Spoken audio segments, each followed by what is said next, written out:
It's a rotary vane pump. There's a different filter configurations. Everyone's a little different depending on whose unit you're replacing or where you're putting it at. So what is, for this particular model, there's filters inside in the end to kind of muffle it.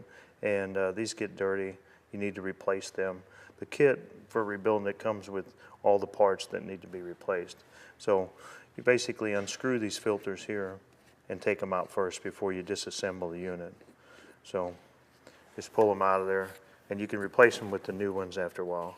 Take the top filter off and just set it to the side and go ahead and replace them used parts later. So take a wrench and loosen all these.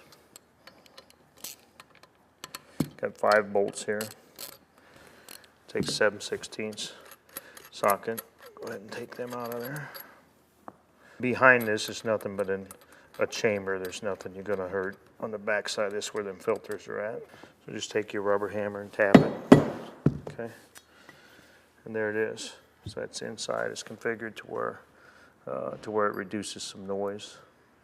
3/8 socket takes off this front plate.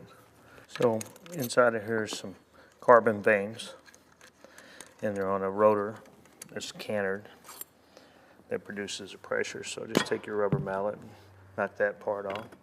There's your end plate. Okay. You can take this off, not necessary, but you can take it off if you need to get in there. These vanes, after time wear or break, and what will happen is they need to be replaced. So what you do, if you look at the angle that vane is set in there, there's a taper on the end of it, and you'll see that here as well. You see that taper. The vane needs to be installed with the taper the same direction you took it out of. So as you can see, the taper, the leading edge is forward for that rotation. So just pull them out.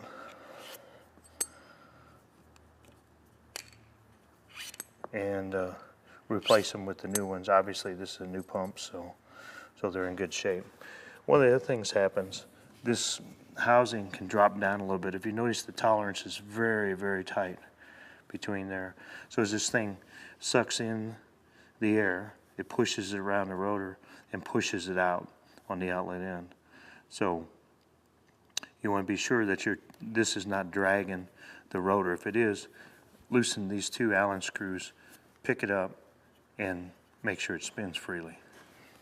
So we've cleaned up the inside of the housing. We've cleaned out these slots. These slots you can clean them out with a little embry or something like that, but what you need to be sure, on the units as they get used, that the vane goes in and out correctly.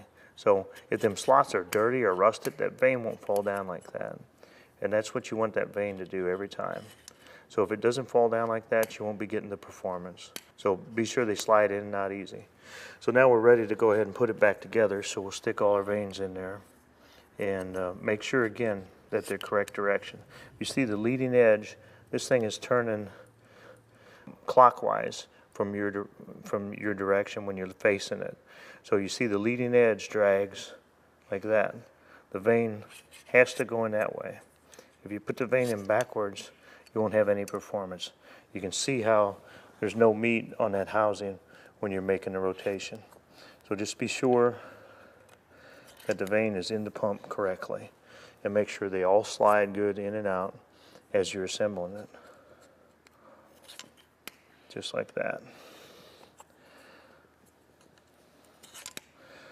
So now that everything's good, you haven't changed anything with the rotor other than to clean it. The back was good. You cleaned the inside of this well. You're ready to reassemble it. So go ahead and put your cover back on. That sometimes takes a little bit of doing. It's not bad. It's just kind of a tight fit. Just tap it around there a little bit till you get it where you want it. Okay. Then put your cover on. You have a gasket that comes with it.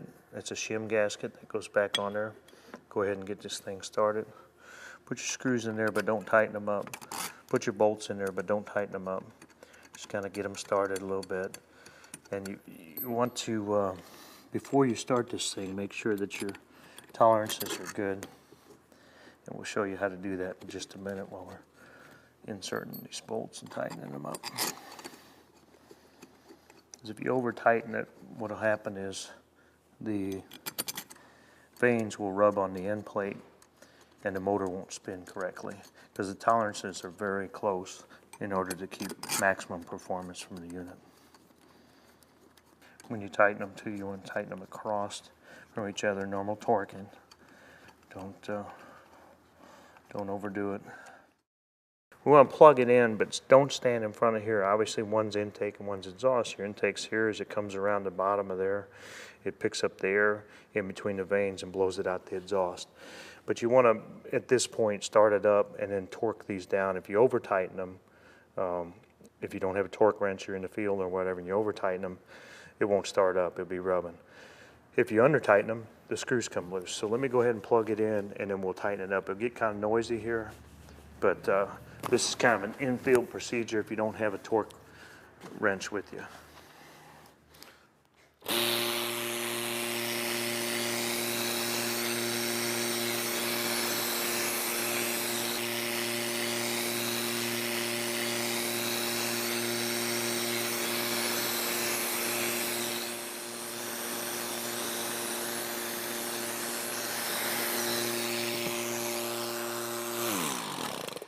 Now, if you heard the way that shut off, you heard it kept spinning for a little bit. If you have it too tight, when you shut it off, it'll just stop immediately, just like that. And you know it's obviously too tight. Torque wrench is the best way, go by the manufacturer's recommendation, but you're in the field, you don't have a torque wrench, you need to do a good job while you're out here. That's another alternative. The back of these bolt heads are locking bolt heads, so when you tighten it up, it'll stay tight. So I feel comfortable that we did a good job there. It stopped good, started good. We'll go ahead and put the muffler side of it on now.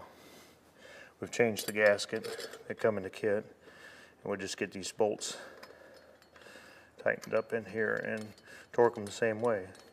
And give her a little bit of a tightening.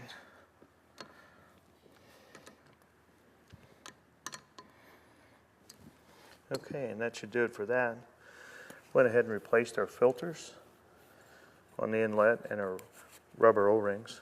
So we'll take them O-rings. We can do that two ways. We can either set them here initially, which normally doesn't work too well, or we go ahead and just put them back here on this end. Sometimes they'll break when you take it out and you want to put new ones in there. There's replacement parts available, obviously.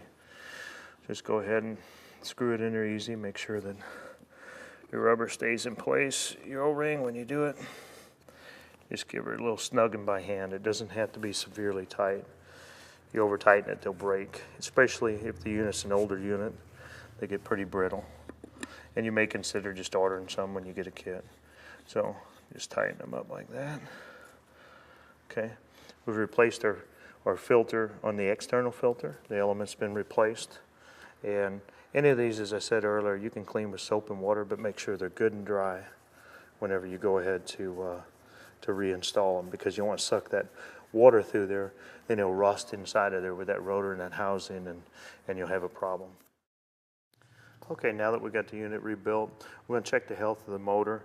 We'll go ahead and plug it in, do an amperage check, and make sure that we're within motor nameplate on the amp draw.